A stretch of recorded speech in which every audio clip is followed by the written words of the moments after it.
প্রিয় সুধী, এই দেশ কখনোই মাথা নত করেনি। অন্যায় এসেছে, আমরা ধৈর্য ধরেছি। অত্যাচার এসেছে, আমরা সূত্রে নেয়ার সুযোগ দিয়েছি। স্বাধীনতা, গণতন্ত্র, মুক্ত চিন্তার জন্য লড়াই করেছি বীরত্বের সাথে। হাজার বছরের এই লড়াইয়ে আমাদের আছে বীরত্বপূর্ণ ঐতিহ্য, আছে হাজার বছরের সাহিত্য সংস্কৃতি, সমৃদ্ধ চেতনা, আর আছে মুক্তিযুদ্ধ। এই মুক্তিযুদ্ধের একটি ছোট ঘটনা আপনাদের সামনে উপস্থাপন করছি।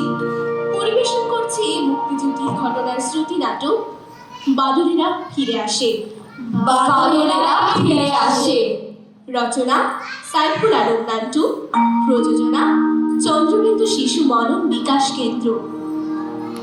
সুধী মণ্ডলী, আমরা নতুন প্রজন্ম। আমরা সন্ত্রাস করি না, সন্ত্রাসী নই। আমরা মাদকাসক্ত নই, আমরা ইফটিজিং করি না। আমাদের আছে সংগ্রামের দীর্ঘ ইতিহাস। আমাদের আছে বীরত্বপূর্ণ ঐতিহ্য। আমাদের আছে 52, 69, 71, আছে 90, 2024। আরও আছে তিতুমির, ক্ষুদিরাম, সূর্য সেন, চম্পা, রানী, প্রীতিলতা। আছে নূর হোসেন, সাইদ, মুগ্ধ। প্রিয় সুধী, মনে নেই 71-এর সেই বাদলের কথা? কিশোর বাদল একাই রুখে দিয়েছিল পাকিস্তানি হানাদারদের। মনে নেই সেই খুদে বীরত্তমের কথা? আমরা বাদলের উত্তরসূরি, আমরা বাদলের উত্তরসূরি। চলো আমরা বাদলের গ্রামে যাই। চল, রায়দের বাগানে অনেক পেয়ারা পেকেছে। ওখানে কুকুর আছে। রায়দের কুকুর যা হিংস্র, সুযোগ পেলেই কামড়ে দেবে। তোরা এত ডরপোক, সামান্য কুকুরের ভয়ে এমন ডাসা ডাসা পেয়ারাগুলি আদুর বাদুরে থাকে? শোন, কুকুর তাড়াবার ওষুধ আমার কাছে আছে, তোরা শুধু সঙ্গে থাকিস। আচ্ছা ঠিক আছে, এত করে যখন বলছিস। আর মালি বেটাকে কে সামলাবে শুনি? ও তো বড় বাচ্চা, সুযোগ পেলেই লাঠি নিয়ে তেড়ে আসে। সামান্য পেয়ারা খাবো, তাও আবার কত সাবকাশ ভাবনা। চল বাদল, দারোয়ান বেটাকে আমি সামলাবো। ঠিক আছে, চল। আরে চল চল চল চল। না না না, যাস নে। কুকুর কামড়ালে নির্ঘাত জলাতঙ্ক, ইনজেকশন, চোখে শুয়ে ফেলে পড়বি। আর জলাতঙ্ক হলে কেউ বাঁচে না। না না, তুই যাস নে। আরে, কুকুর আমার সামনে আসার আগে ওকে উপকার করে ফেলবো। আমার হাতের নিশানা তুই জানিস, এক ঢিলে বেটার মাথা ফাটিয়ে ফেলবো। চল যাই। ওরা রায়দের বাগানের দিকে যাচ্ছে। এমন সময় দেখতে পেল অনেক লোকজন গ্রাম ছেড়ে পালাচ্ছে। তাদের মধ্যে বেশিরভাগই অচেনা। এদের মধ্যে ওদের স্কুলের হেড স্যারকে ওরা দেখতে পায়। সে তার পরিবার নিয়ে কোথাও যেন যাচ্ছে। এই দেখ দেখ, এত লোকজন কোথা থেকে আসে, কোথায় বা যায়? তুমি জানো না দাদা, ঢাকায় তো মিলিটারি নেমেছে, সব মানুষ মেরে ফেলছে। যাকে পায় তাকেই নাকি গুলি করে মারে ওই মিলিটারিরা। এই তুই জানলি কিভাবে? তোর কি জিনে হয়ে গেছে? আমরা তো জানলাম না। ছোট মামা ঢাকা থেকে চলে এসেছে কাল রাতে। মাকে বলছিল তাদের ইউনিভার্সিটিতে নাকি সব ছাত্র, স্যার, পিয়ন, সুইপার সবাইকে গুলি করে মেরেছে মিলিটারিরা। যারা কোনো রকম বেঁচে গেছে তারা পালিয়ে আসে ঢাকা থেকে। ঠিক আছে, আয় ওই লোকদের জিজ্ঞেস করি। এই যে ভাই, আপনারা কারা? কোত্থেকে আসছেন? কোথায় যান আপনারা? কি হয়েছে? ওই দেখ দেখ, আমাগো হেড স্যার। আসসালামু আলাইকুম স্যার। স্যার, ময়নাপুটিটা কোথায় যান? আরে তোরা এখানে কি করছিস? যা যা, বাড়ি যা। ঢাকায় তো মিলিটারি নেমেছে, যাকে পাচ্ছে তাকেই গুলি করে মারছে। আমাদের সাভারে ওরা চলে আসছে। ওদের মামা বাড়ি দিয়ে আসি। তারপর কি স্যার?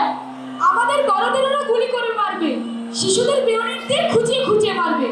আমরা কি বসে বসে ওদের হাতে মরবো নাকি? যা যা, বাড়ি যা। বাদল, তোর ছোট মামাকে বলিস ফিরেই তার সাথে দেখা করবো। চল, বিষয়টা ভালো করে জানতে হবে। ছোট মামার কাছে যাই, চল। আমরা বাড়ি যাই। কি জানলি আমাদের জানাস? আর বাদলদের বাড়ি স্কুল ঘরের কাছে বলে মিলিটারিরা স্কুলে উঠে প্রথমেই ওদের বাড়ি আগুন লাগিয়ে দেয়। বাদলের বাবা বাদলকে এলে তাকে এবং বাদলের মাকে মেরে ফেলে। বাদলের বাবা বাইরে ছিল বলে সে বেঁচে যায়। মিলিটারি তাদের বাড়ি ছেড়ে চলে গেলে বাদল, সোনাই এবং বাদলের মামা বাড়িতে ঢুকে বাদলের বাবা মার লাশ উঠোনে পড়ে থাকতে দেখে। রাত হলে তারা বাদলের মা বাবা সহ গ্রামের আরো অনেককে গ্রামের কবরস্থানে কবর দিয়ে তারা তাদের গ্রাম ছেড়ে পাশের গ্রামে চলে যায়। বাদলের মামা বাদল এবং সোনাইকে তাদের বাড়ি তার মায়ের কাছে রেখে চলে যায় মুক্তিযুদ্ধে। কয়েকদিন পর বাদল পালায় নানা বাড়ি থেকে। বাদল ও রতন মিলে চলে আসে ভারতের মুক্তিযোদ্ধাদের ট্রেনিং ক্যাম্পে। এদিকে মুক্তিযোদ্ধাদের ট্রেনিং ক্যাম্পে কমান্ডার কথা বলছেন আর মুক্তিযোদ্ধারা শুনছেন। একদিন তোমরা অনেক ভালো পারদর্শিতা দেখিয়েছো। আমি বিশ্বাস করি আজকের গ্রেনেড প্রশিক্ষণেও তোমরা ভালো করবে। আর যারা ছোট আছো তোমাদেরকে আমরা রণাঙ্গনে পাঠাতে চাই না, কিন্তু তোমাদের পীড়াপিড়িতে বাধ্য হয়ে আমরা তোমাদেরকে দলের সাথে ফ্রন্ট লাইনে পাঠাবো। তবে তোমরা শুধু ওয়াচম্যান হিসেবেই কাজ করবে, এর বেশি কিছু না। তোমরা মনে রাখবে ওয়াচম্যান হচ্ছে একটি অপারেশনের মূল খুঁটি। তার অবজারভেশনের উপর নির্ভর করে কমান্ডার অপারেশনে প্ল্যান তৈরি করবে। অতএব তোমরা ছোট হলেও তোমাদের কাজ সবচেয়ে বড়। আজকে ব্রিফ এই পর্যন্তই। চলো ট্রেনিং পয়েন্টে। সবাই ট্রেনিংয়ের স্থানে গিয়ে ট্রেনিং শুরু করে। ট্রেনিং পয়েন্টে মুক্তিযোদ্ধারা গ্রেনেড ছোড়ার প্রশিক্ষণ নিচ্ছে, কিন্তু কেউই আশানুরূপ সাফল্য দেখাতে পারছে না। সঠিক পয়েন্টে গ্রেনেড ফেলতে পারছে না। বাদল হাবিলদারের পাশে দাঁড়িয়ে দেখছিল আর উসখুস করছিল। তার উসখুস দেখে কমান্ডার বাদলকে জিজ্ঞেস করলো, কি রে বাদল, এমন করছিস কেন? কি হয়েছে? দেখছেন না স্যার, কেউই ঠিকমতো গ্রেনেড ছুটতে পারছে না। ঠিকমতো গ্রেনেড ছুটতে না পারলে তো শত্রু সুযোগ পেয়ে যাবে, আর শত্রু সুযোগ পাওয়া মানে তো মৃত্যু। ঠিক বলেছিস। তবে গ্রেনেড সাধারণ ব্যাপার নয়, অনেক সাহস লাগে, আর সবগুলো ঠিক জায়গায় ফেলাও যায় না। আমি হলে পারতাম স্যার। বলিস কি, এত বিশ্বাস? জি। তাহলে তো পরীক্ষা নিতে হয়। হাবিলদার। জি স্যার। ওকে একটা গ্রেনেড দিন আর টার্গেট পয়েন্ট দেখিয়ে দিন। জি স্যার। এই ছেলে, অনেক সাহস না? এই নে, দেখ, গ্রেনেডের মাথার কাছের এই পিন খোলে অনেক জোরে ছুঁড়ে মারবি, খুব উঁচু নিয়ে নয়। মনে রাখবি, পিন খোলা থেকে টার্গেট পয়েন্টে ফেলা পর্যন্ত সময় পাবি মাত্র 7 সেকেন্ড। নে, শুরু কর, ভয় পাস নে। বলে বাদলের হাতে একটি গ্রেনেড ধরিয়ে দেয়। বাদল গ্রেনেডটা হাতে নিয়ে নেড়ে চেড়ে দেখে। জিনিসটা খুব সুন্দর। যুদ্ধ শেষ হলে এমনই একটা গ্রেনেড সে কমান্ডারের কাছ থেকে চেয়ে নিয়ে নিজের কাছে রেখে দিবে। বাদলের ছোট বোন সোনাইয়ের কথা মনে পড়ে যায়। সে মনে মনে মত পরিবর্তন করে, এমন একটা গ্রেনেড সে সোনাইকে দেবে। হাবিলদার হাত দেয়, নে, শুরু কর। সাবাস, সাবাস বেটা, ঠিক টার্গেট পয়েন্টে পড়েছে। যা, তোর জায়গায় যা। হাবিলদার। জি স্যার। ওকে পুরো কোর্স মারতে দিন। Okay sir.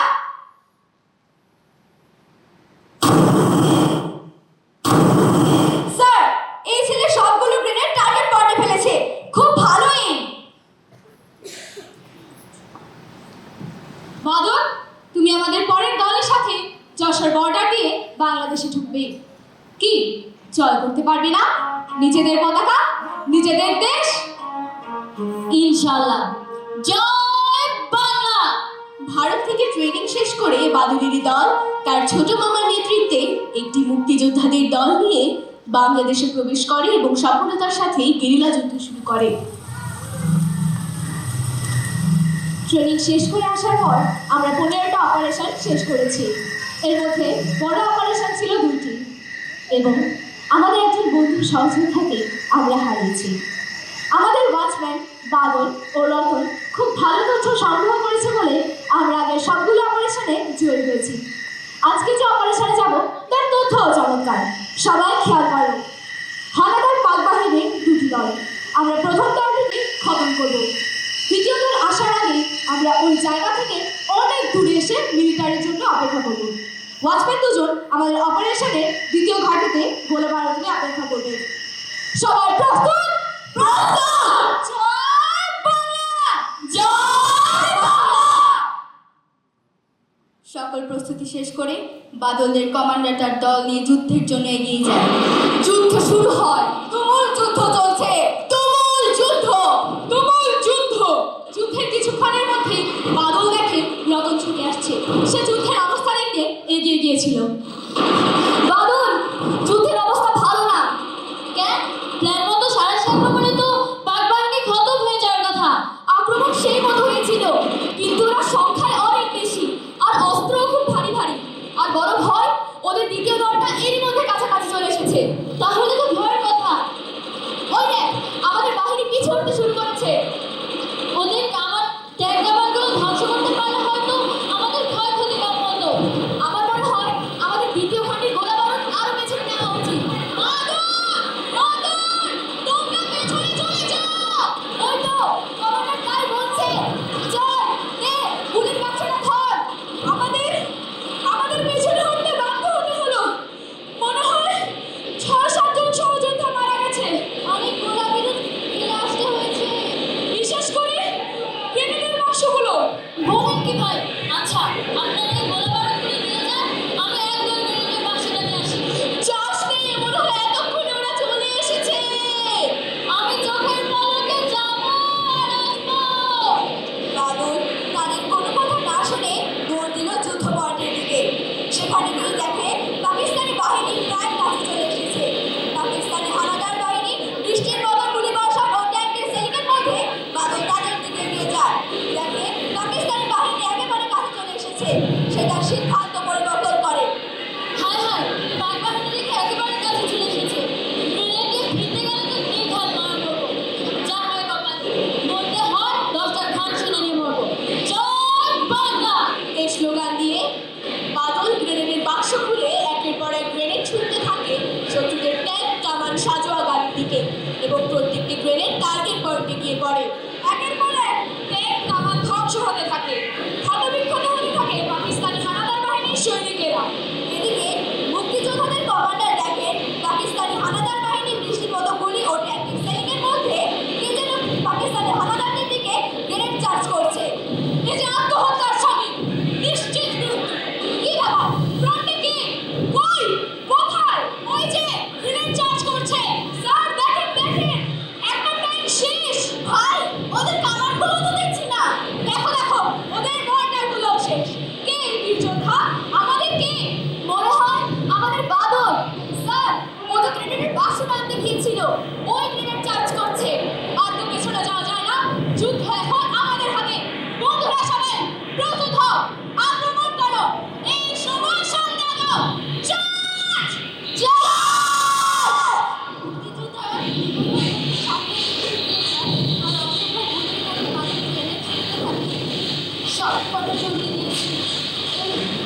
এই শেষ গ্রেনেডটি দাঁড়া, ওদের ক্যাপ্টেনের গাড়িতে পারবে, তবে যুদ্ধের মজা বুঝবে। ওই তো ক্যাপ্টেনের জিপ। জয় বাংলা!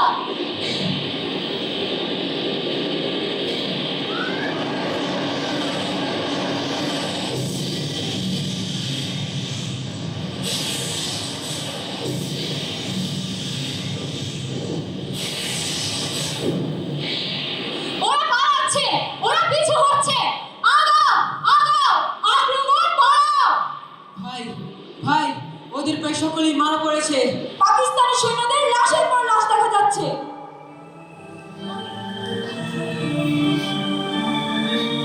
হ্যাঁ, গ্রেনেড চার্জ বন্ধ হয়ে গেছে। দেখো বাদল কোথায়? সবাই যুদ্ধক্ষেত্রে এসে দেখে পাক বাহিনীর গুলিতে বাদলের বুক কখন ঝাঁঝরা হয়ে গেছে বাদল টেরই পায়নি। তার নিথর দেহটি সবুজ ঘাসের উপর পড়ে আছে। সবুজের মধ্যে রক্ত মাখা লাল দেহটি যেন লাল সবুজের পতাকা। ভাই, ভাই, এই যে বাদল। ভাই, ভাই, বাদল আর নেই। পাক হানাদারদের গুলিতে কখন যে বাদলের বুক ঝাঁঝরা হয়ে গেছে বাদল টেরই পায়নি। তার মৃত শরীরটা পড়ে আছে সবুজ ঘাসের উপরে, মুখে বিজয়ের হাসি। সকল মুক্তিযোদ্ধারা কাঁদতে থাকে। কমান্ডার সকলকে সান্ত্বনা দিয়ে বলে, তোমরা কেঁদো না। দেশমাতার এখন স্বাধীনতার জন্য রক্ত দরকার, জীবন দরকার, তা আমরাই দেব। বাদলেরা মরে না, ওরা আবার ফিরে আসবে স্বাধীন দেশে, দেশ করার যোদ্ধা হয়ে। কেঁদো না, ও আমাদের বীর মুক্তিযোদ্ধা। দাও ওর গায়ে আমাদের প্রাণের পতাকাটা পরিয়ে দাও। মুক্তিযোদ্ধারা সেদিন বাদুড়ির গায়ে আমাদের লাল সবুজের পতাকা জড়িয়ে কবর দিয়েছিল। হ্যাঁ, আমরা সেই বীর শহীদের সন্তান। আমরা তাদের উত্তরসূরি। যুগে যুগে কালে কালে এই দেশমাতৃকার জন্য আমরাই বাদল, আমরাই নূর হোসেন, আমরাই সাইদ আর মুগ্ধ। সেই সব বীর শহীদের রক্ত আমাদের ধমনীতে। আমরা এখন দেশ করার লড়াইয়ে এগিয়ে যাব সততায়, নিষ্ঠায়। আমরা এখন দেশ গড়ার লড়াইয়ে এগিয়ে যাব সততায়, নিষ্ঠায়। মহান সেই বীর শহীদদের প্রতি গভীর শ্রদ্ধা জানিয়ে শেষ করছি চন্দ্রবিন্দু শিশু মনন বিকাশ কেন্দ্রের আজকের পরিবেশনা। ধন্যবাদ। ধন্যবাদ।